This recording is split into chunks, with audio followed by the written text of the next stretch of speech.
Chapter 38. Something There That Wasn't There Before. Over at his homeroom, Carlos leaned back in his seat, his exams arranged on his desk, all of them boosted A+, as well as effusive praise from his teachers in the margins. Brilliant, Professor Merriweather. Astounding, Jeannie. Even crochetty old Grumpy, who was teaching a seminar on cooperation, had drawn a happy face on Carlos's paper. Carlos smiled in satisfaction at a job well done. He was looking forward to the next semester. There were so many new elective classes to take: Language of the Stars, Enchanted Oceanography, and the Politics of the Palace. Just to name a few, after having the usual fight with the registrar over his need to take over the maximum amount of classes allowed for the term, he bumped into Jane, who was wearing a brand new blue and gold Ordon cheer uniform. "You did it," he said. "You made the team. That's awesome. Congratulations." "I did. Thanks so much," Jane said, a huge smile on her face. "What did I do?" asked Carlos. Jane punched him in the shoulder. "You're the one who said I should try out and not give up." "Aw, shucks. Anyone would have told you the same thing," he said, looking down and shuffling his feet as his ears turned pink. "But you did," said Jane, "so thank you." "Are you heading that way?" she asked. "I have to meet Ben in a few minutes."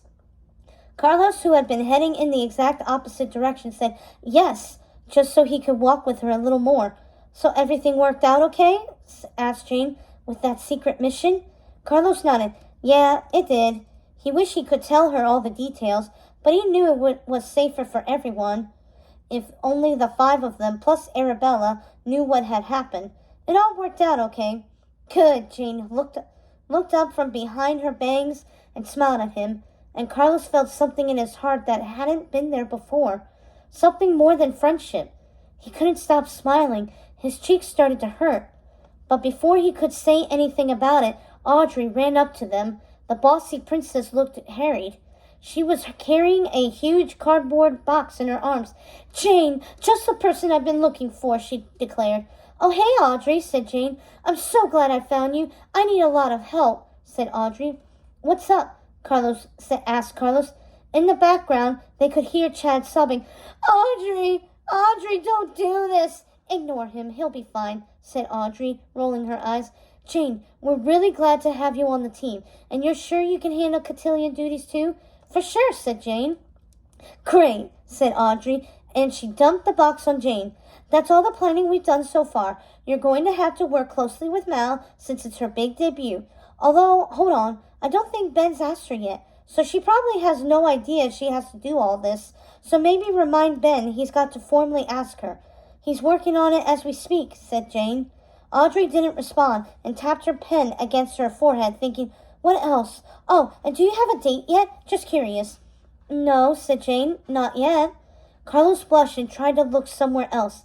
He'd heard vaguely about cotillion, but hadn't realized that it was a date type of situation.